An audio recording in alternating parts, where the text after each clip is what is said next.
देखो, सगाई में समस्या आना कोई बड़ी बात नहीं है। माता सीता के भी आई और माता रुक्मिणी के भी आई। माता सीता के पिताजी राजा जनक ने धनुष यज्ञ का प्रण लिया था।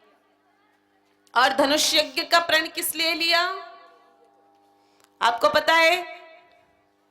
क्यों लिया था धनुष यज्ञ का प्रण? बहुत ज्यादा सोच समझ करके राजा जनक ने धनुष यज्ञ का प्रण लिया था। मेरे भाई बहनों, एक बार की बात है, एक बार राजा जनक ने अपनी पुत्री सीता को कहा कि बेटा सीता जाओ और धनुषशाला में गोबर से लिप करके आ जाओ। अब आप कहोगे राजा जनक ने ऐसा क्यों कहा? राजा थे तो नौकर चाकरों को भेजना चाहिए था। मेरे भाई बहनों देखो, संसार में इन दो जनों की सेवा कभी नौकरों से नहीं करवानी चाहिए। पहले अपने खुद के माता पिता और दूसरे अपने इष्ट, इनकी सेवा कभी नौकरों से मत कराओ। तो राजा जनक ने अपनी बेटी को भेजा, छोटी सी बेटी को, कि इसको आदत लगे काम करने की। बहुत सारे माँ बाप मेरे भाई बहनों अपने बच्चों को काम नहीं करवाते, फिर उनके हाथ पैर पर क्या चढ़ जाता है? जंग चढ़ जाता है। बच्चों से काम करवानी चाहिए। मैं ऐसा नहीं कह रही हूं कि आप आपके बच्चों को बाल मजदूरी कराओ, छोटे मोटे काम करवाते रहने चाहिए कि उनको आदत पड़े। आजकल तो मेरे भाई बहन एक कहावत प्रसिद्ध हो गई कि छोरो तो अभी पढ़े, छोरी तो अभी पढ़ाई करे, इसके लिए काम नहीं बताओ। लेकिन मेरे भाई बहन उनकी आदत ही खत्म हो जाती, इसलिए बच्चों को थोड़े थोड़े छोटे छोटे मोटे मोटे काम बता देने चाहिए। खुद के कपड़े धोने के, खुद के बर्तन मांजने के, झाड़ू लगाने के, पोछा लगाने के, ऐसे काम तो बच्चों से आप करवा सकते हैं। तो राजा जनक ने भी कहा कि जाओ सीता लिप करके आओ गोबर से। अब उस धनुषशाला में जो धनुष था मेरे भाई बहनों, वो धनुष बड़ा विशाल धनुष था। ये धनुष प्राप्त हुआ था शिव भोले बाबा और विष्णु भगवान के युद्ध में। एक बार भगत और भगवान के युद्ध लीला हुई, हालांकि वो युद्ध नहीं था, कोई लीला थी, और बीच में आ रहा था धनुष। तो सभी देवताओं ने वो धनुष उठाया और वो लेकर के आए मेरे भाई बहनों राजा जनक के पास, और तब से वो धनुष राजा जनक के पास था। उस धनुष को उठाने के लिए 100 हाथियों का बल लग जाता था, 1,000 वीर लगाने पड़ते थे, तब वो धनुष उठाया जाता था।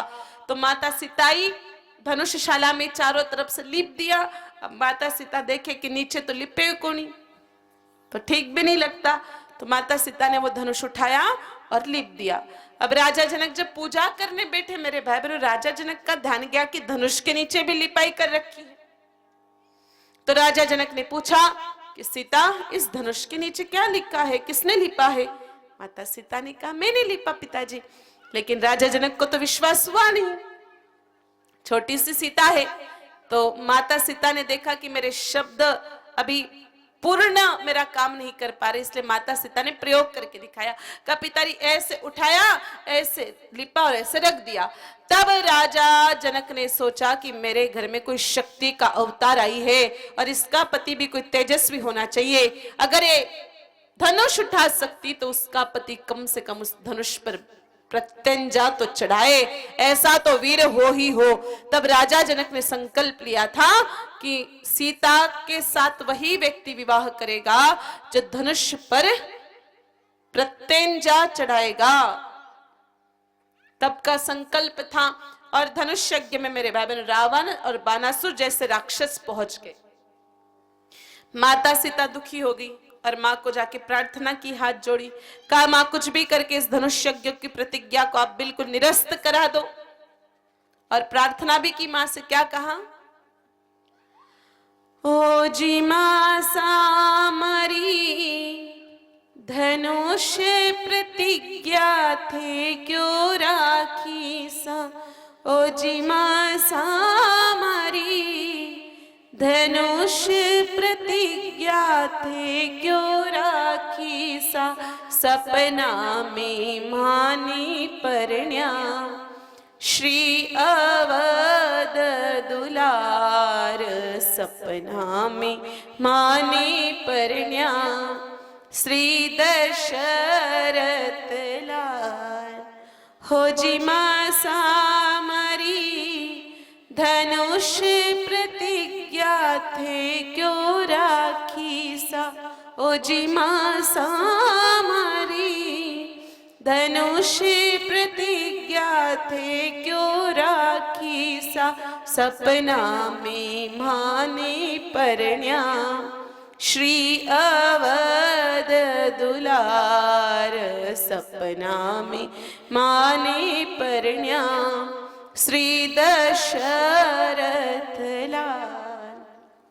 अब एक कदम आगे जाकर के माता सीता ने क्या कहा, मां आप मेरी इस धनुष प्रतियोगिता को निरस्त कर दो, प्रतिज्ञा को तुड़वा दो।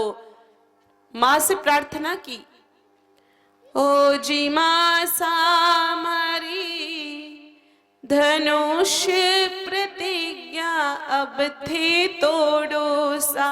ओ जी मां सामरी धनुष प्रतिज्ञा अब थे छोड़ो सा। सपना में माने परण्या श्री अवध दुलार। सपना में माने परण्या श्री दशरथ लाल। तो मां ने कहा सीता चिंता मत करो, और मां ने अपने जीवन का घटनाक्रम सुनाया। सुनैना ने मां ने कहा सीता चिंता मत करो बेटा, मैं तुम्हें एक बात बताती हूँ। एक बार जब मैं छोटी थी, मुझे बहुत समझ नहीं थी, हमारे यहाँ गुरुदेव भगवान पधारे। तो माताओं को तो जल्दी होती है कि हमारे छोरी ने बींद कशो मिले लो। तो माता सुनैना की मां ने पूछा कि गुरु महाराज हमारे बताओ, हमारा जमाई घरदार कैसा मिलेगा। अब गुरुदेव ने हाथ देख के कहा कि देवी रानी तेरे बेटी को अच्छा ससुराल नहीं मिलेगा, पति अच्छा नहीं मिलेगा। तो बेटा इतना तो मैं नहीं समझती थी, लेकिन मुझे इतना जरूर पता चल गया कि मैं किसी गलत घर में जाने वाली हूँ। तो मैंने गुरुदेव से प्रार्थना की कि गुरुदेव मुझे ऐसा कोई पति चाहिए जिससे जुड़ करके मैं मेरे जीवन को महान बना सकूं। तब गुरुदेव ने मुझे गौरी व्रत बताया, और बेटा मैंने उसी व्रत का पालन किया, और उसी के प्रभाव से मेरा विवाह राजा जनक जैसे महापुरुष से हुआ, जिसके साथ रहने मात्र से मेरे मुक्ति के सारे मार्ग खुल गए। इसलिए तुम चिंता मत करो, गौरी व्रत का पालन करो। और मेरे भाई बहनों, माता सिया को समझा रही है माता सुनैना, ओ जी सिया मरी धनुष प्रतिज्ञा कैया तोड़ा सा। ओ जी सिया मरी धनुष प्रतिज्ञा कैया तोड़ा सा। घबराओ नहीं गैया लगा सी बेड़ा पार। घबराओ नहीं गैया लगा सी बेड़ा पार। घबराओ नहीं गैया लगा सी बेड़ा पार। तो मेरे भाई बहनों, इस प्रकार से माता सुनैना ने माता सीता को समझाया कि देवी आप चिंता मत करो, बिल्कुल भी गौरी व्रत का पालन करो, और गौरी व्रत के पालन से आपको बहुत अच्छे पति प्राप्त हो जाएंगे।